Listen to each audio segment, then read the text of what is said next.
कामयाबी एक दिन में नहीं मिलती। ये नाकामियों, ठोकरों, सब्र और मुसलसल जद्दोजहद का नाम है। आज की ये कहानी उन तमाम नौजवानों के लिए है जो बार बार नाकाम होकर ये समझ बैठते हैं कि शायद अब उनका वक्त ख़त्म हो गया है।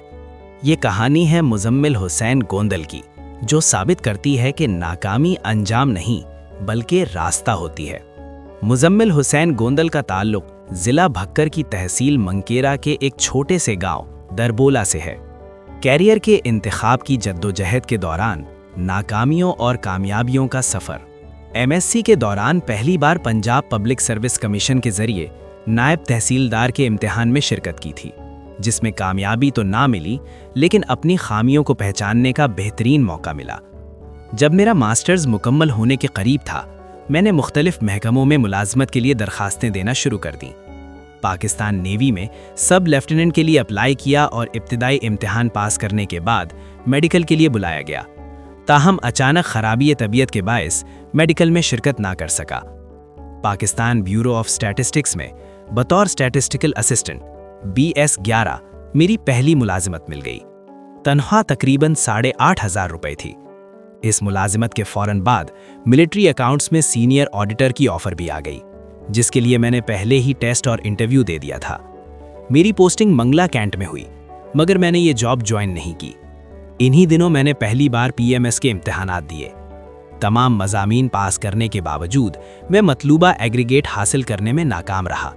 ये मेरी दूसरी बड़ी नाकामी थी।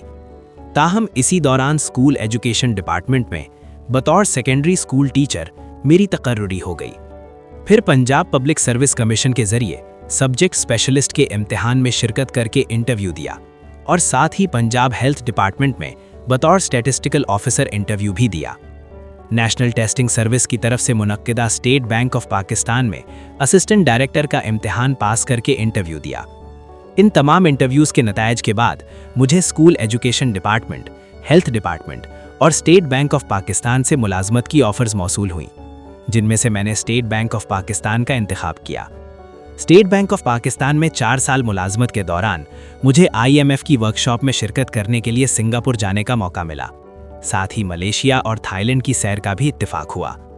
इस दौरान मैंने CSS का इम्तिहान दिया, क्योंकि उस वक्त उम्र की हद 28 साल थी और ये मेरा पहला और आखिरी मौका था।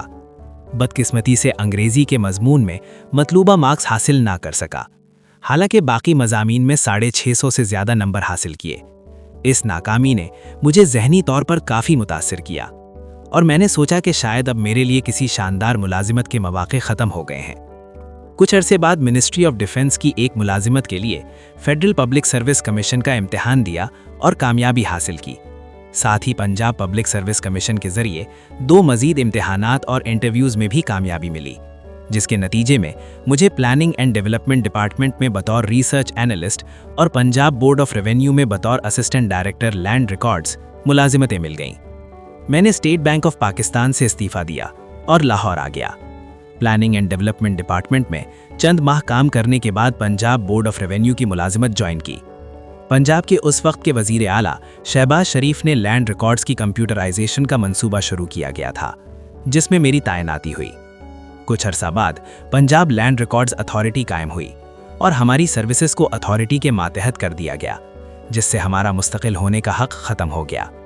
मैंने जल्द ही ये समझ लिया कि इस इदारे में मेरा कोई मुस्तकबिल नहीं, इसलिए नए मौक़ों की तलाश शुरू कर दी।